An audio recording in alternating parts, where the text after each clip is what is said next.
Welcome back. Nina is at the Museum of Vancouver talking to some people about neon signs. Nina.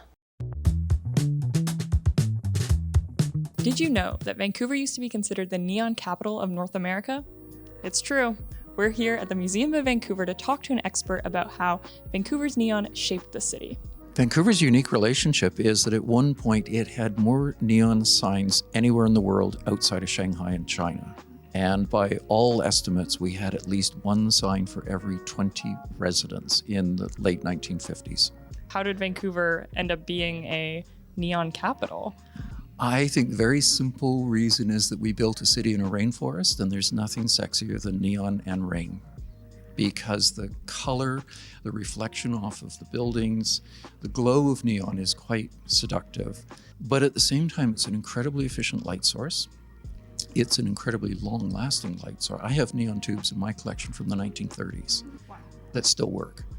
And so, how can both things be true? We have people who are calling it ugly and terrible and a sign of the bad times, and then we have you talking about how beautiful it is, and I think it's beautiful. I think a lot of people do. How can both those things be true? Here in Vancouver, we had a councillor that stood up in council and actually said that neon causes prostitution and the litter problem. And so then neon gets an incredibly bad, unfortunate rap, and we start writing bylaws to limit the amount of signage.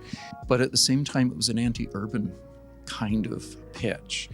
And we start getting into that idea of we can't be a big, bright, bustling city. We need to be something different.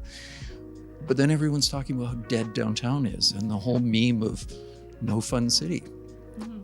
Well, when you don't have light, color, and things to draw the eye, the streets can look incredibly boring. So some people may argue we could just replace the neon with LED signs. Yeah. What are your thoughts on that? You could probably hear my teeth grinding already. LED, I think, has its uses, but as a replacement for neon, no.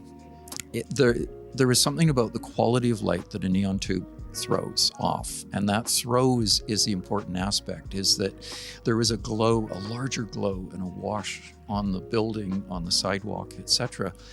A lot of the LED tends to be very, very focused and sharp and very intense, and it doesn't have the same softness and color range as well.